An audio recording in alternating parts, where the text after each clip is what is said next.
जय हिंद।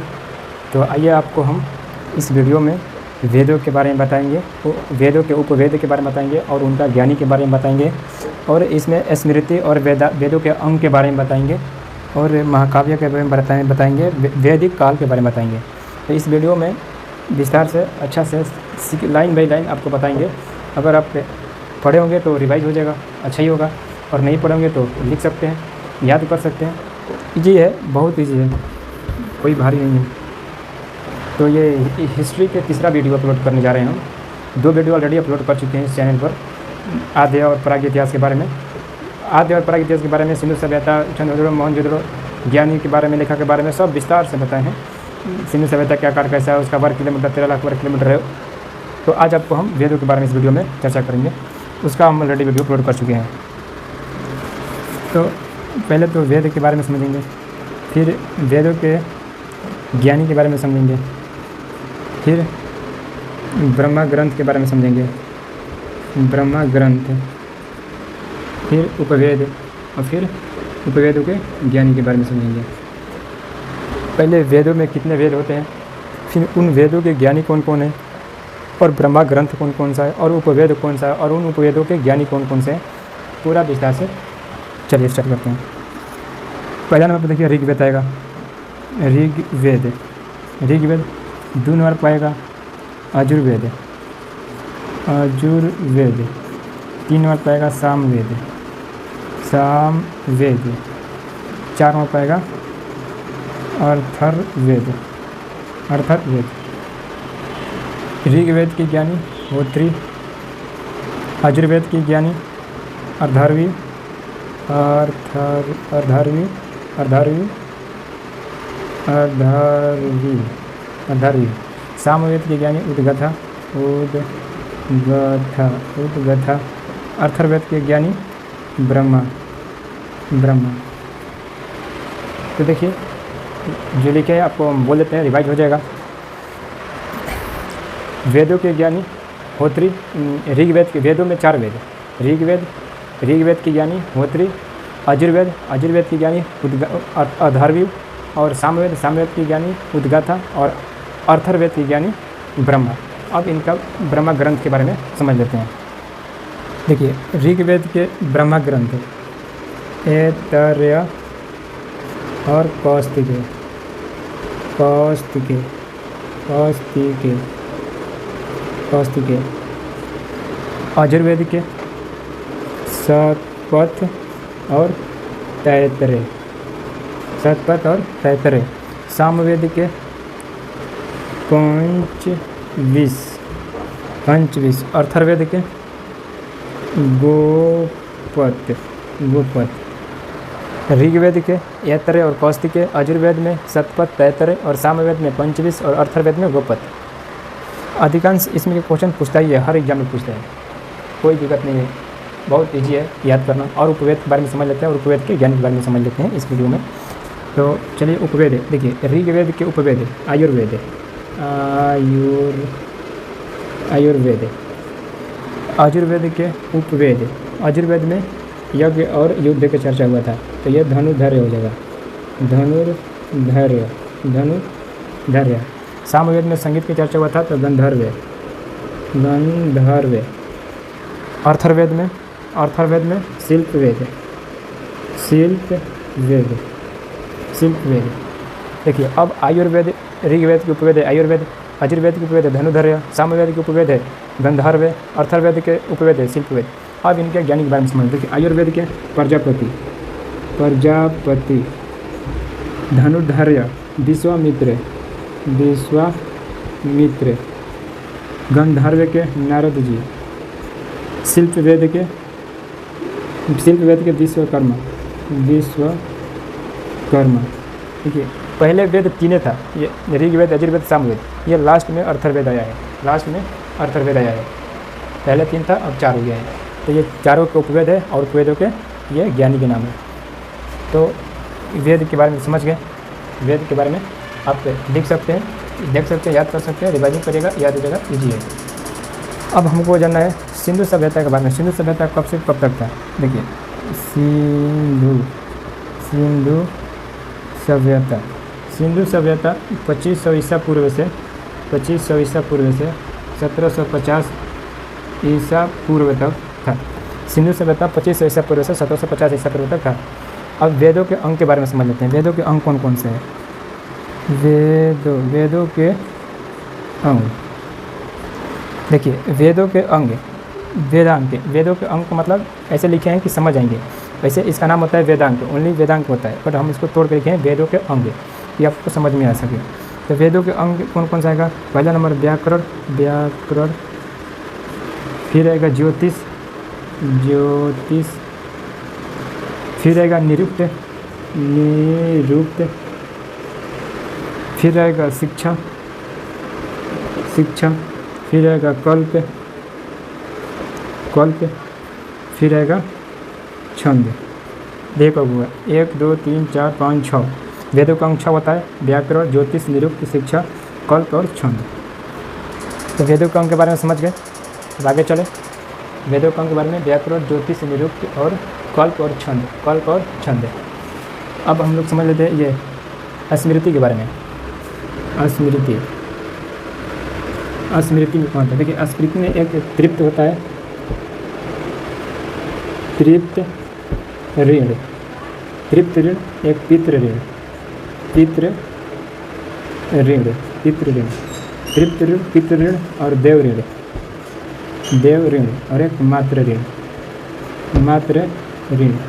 ठीक है, तृप्त ऋण को चुकता कर सकते हैं। तृप्त ऋण को कैसे चुकता कर सकते हैं? शिक्षा देकर। तृप्त ऋण को शिक्षा देकर इसे छुटकारा पा सकते हैं। पितृ ऋण को संतान उत्पत्ति करके, शादी ब्याह होता है, संतान उत्पत्ति से पितृ ऋण को चुकता कर सकते हैं। देव ऋण को यज्ञ या पूजा पाठ, यज्ञ और पूजा पाठ, यज्ञ वगैरह होता है, पूजा पाठ उसमें होता है, उसको हम लोग देव ऋण को चुकता कर सकते हैं। बट मातृ ऋण को हम लोग कभी पूर्ति नहीं कर सकते। मातृ ऋण को कोई पूर्ति नहीं कर सकता है। तो स्मृति में तृप्त ऋण शिक्षा से, और पितृ ऋण संतान उत्पत्ति से, देव ऋण यज्ञ पूजा से, और मातृ ऋण को कभी चुकता नहीं कर सकते। इसको कभी नहीं पूरा कर सकते मातृ ऋण को। मातृ ऋण को कभी चुकता नहीं कर सकते। अब हम इसको मिटाते हैं, और नहीं तो महाकाव्य के बारे में यहीं पर बता देते हैं। महाकाव्य के बारे में दिखाई दे रहे हैं। हाँ,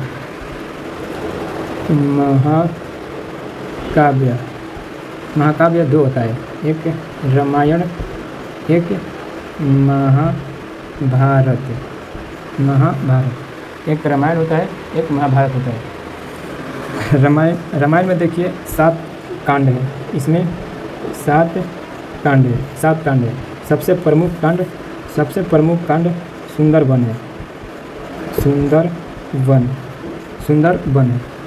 सबसे प्रमुख कांड सुंदरवन है। इसमें खंड 12,000 से 24,000 है, 12,000 से 24,000।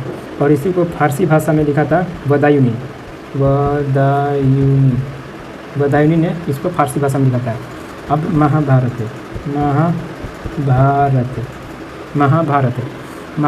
में देखिए 18 पर्व हैं। सबसे महत्वपूर्ण पर्व भीष्म पर्व है। भीष्म पर्व है। सबसे महत्वपूर्ण पर्व भीष्म पर्व है। इसमें 8800 श्लोक है, 88,000 श्लोक है। महाभारत में 88,000 श्लोक है। इसका पुराना नाम जय संहिता। इसका पुराना नाम जय संहिता। और महाभारत को फारसी भाषा में लिखा था अब्दुल रहमान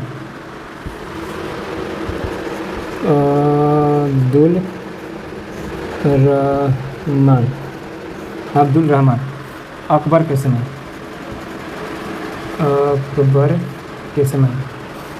तो देखिए ये दिखाई दे रहा है, इसको हम बोल देते हैं, नहीं दिखाई दे रहा है तो बोल देंगे तो प्रश्न नहीं उठ पाया इसमें। देखिए पहले शुरू से बता देते हैं आपको। वेद में 4 वेद, ऋग्वेद, यजुर्वेद, सामवेद, अथर्ववेद। ऋग्वेद के ज्ञानी होत्री, यजुर्वेद के ज्ञानी अथर्वी, सामवेद के ज्ञानी उद्गाता, अथर्ववेद के ज्ञानी ब्रह्मा। और ब्रह्मा ग्रंथ ऐतरेय, कौशिक, शतपथ, तैतरेय और पंचविश और गोपद। और उपवेद, ऋग्वेद के उपवेद अयुर्वेद, और ऋग्वेद के उपवेद आयुर्वेद के ज्ञानी प्रजापति, यजुर्वेद के उपवेद धनुर्धर्य के ज्ञानी विश्वामित्र, सामवेद के उपवेद गंधर्व और इसका ज्ञानी नारद, अथर्ववेद के उपवेद शिल्पवेद और इसका ज्ञानी विश्वकर्मा, सिंधु सभ्यता 2500 ईसा पूर्व 1750 ईसा पूर्व तक, वेदों के अंग वेदांग में आता है वेदों के अंग, व्याकरण ज्योतिष निरुक्त शिक्षा कल्प छंद, और स्मृति में तृप्त ऋण शिक्षा से चुकता कर सकते हैं, तृप्त ऋण को संतान उत्पत्ति से चुकता कर सकते हैं, देव ऋण को यज्ञ या पूजा पाठ करके चुकता कर सकते हैं, मात्र ऋण को कभी चुकता नहीं कर सकते हैं। महाकाव्य में 2 होता है, रामायण और महाभारत। रामायण में 7 कांड है, सबसे प्रमुख खंड सुंदरबन है, इसमें खंड 12,000 से 24,000 है, इसको फारसी भाषा में बदायूं ने लिखा था। महाभारत में 18 पर्व हैं, सबसे महत्वपूर्ण पर्व भूषण पर्व है और इसमें 88,000 श्लोक है। इसका पुराना नाम जय संहिता है और इसको फारसी भाषा में अब्दुल रहमान अकबर के समय लिखा था। तो आप यहाँ तक समझ गए। अब आपको हम महाकाव्य के बारे में हो गया है, अब वैदिक काल के बारे में बताते हैं।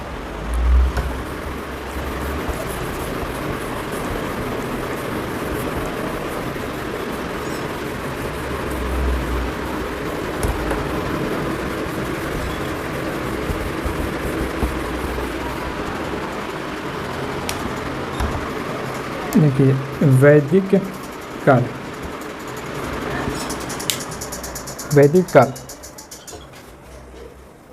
लाइन चला गया।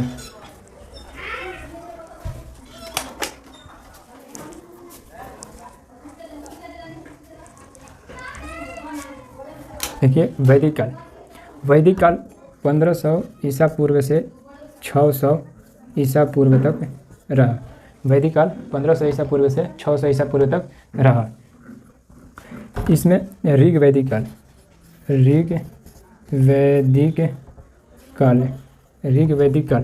1500 ईसा पूर्व से 1000 ईसा पूर्व तक रहा। फिर उत्तर वैदिक काल 1000 से 600 ईसा पूर्व तक रहा। उत्तर वैदिक काल और इसी में वैदिक काल में ही मध्य एशिया से आर्य आया था। आर्य मध्य एशिया से आया था। ये संस्कृत का ज्ञानी था और ये पहले जितना ग्रंथ लिखा था वो पहले संस्कृत में लिखा था, तो इसलिए ये संस्कृत जानता था, तो ये अपने को श्रेष्ठ समझता था, और जिसको संस्कृत नहीं मालूम था उसको निम्न समझता था। तो ये इसको अपने को क्या मानता था? श्रेष्ठ, और जिसको मालूम नहीं रहता उसको निम्न मानता था, निम्न। अब यही आर्य समाज के लोग एक उत्तर दिशा में संस्कृत के प्रचार करने के लिए गए। उत्तर दिशा में गए थे संस्कृत के प्रचार करने के लिए। कौन कौन थे? तो गौतम